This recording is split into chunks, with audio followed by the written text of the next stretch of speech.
excuse me, hindi po nag-break ang Senado na hindi inaaksyonan ang hinihiling ng executive.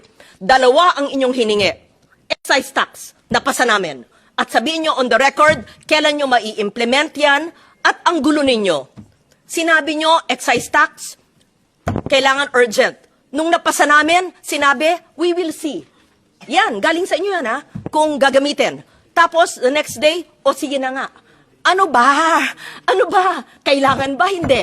It was deemed urgent, napasa, tapos pagkapasa namin, we will see. I'm quoting the executive, nanggaling sa inyo yan. Tapos ngayon, gagawin na.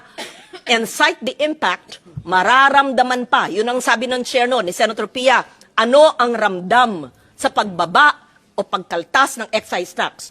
Yung biofuel, maraming concern sa mga coconut and sugar farmers. Pero itong sinabi niyong low-hanging fruit, congressional approval. Tapos nagsabi po kayo, sir, with all due respect, kasi po nag-break, hindi po magandang pakinggan yan. Hindi po mag-break ang Senado kung sinabi niyong kailangan ng congressional approval ang paggamit ng PNOC ng kanilang pondo. Pakilagay po sa record after your presentation and we give a chance to the others, Mr. Chair. Because it's important na hindi tinuturo sa atin na nag-break tayo kaya ang PNOC hindi makagamit ng kanyang pera. That's unfair. Eh, ang sekretary nga ninyo wala dito eh. Kung anong pamumulitik ang ginagawa na naman ng sekretary nyo. Break tayo session pero tuloy-tuloy pa ho yung aming hearing. Yes, of course. At kung kailangan po mag-convene, ready naman po magkaroon ng special session at any time. No? It's important. So, When did you give the letter? Ha? Kasi, alam nyo, hindi pwedeng tinuturo-turo nyo kami. Hindi nyo pwedeng sinasabi, makinig kayo. Huwag kayo nagpapalusot dito, ha? Sinasabi nyo, yung letter na sa inyo eh. Tapos nag-break kayo.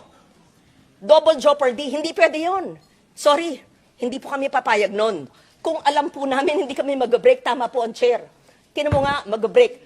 Gusto nyo Holy Week, magtrabaho tayo dito eh. Darating natin secretary. Burn the midnight candle. Walang labasan sa kwarto hanggang hindi nakita ang pagtulong sa latang tao. Pero wag niyong sasabihin na nag-break kami, kaya hindi napasa yung hiniling ng DOE na congressional approval. Hindi po, sir. Hindi inyo kasalanan yon kasi wala ang inyong sekretarya.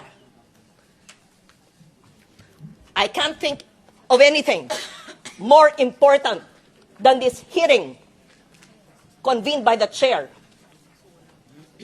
And if the other cabinet members are here, why could the most important department not be present?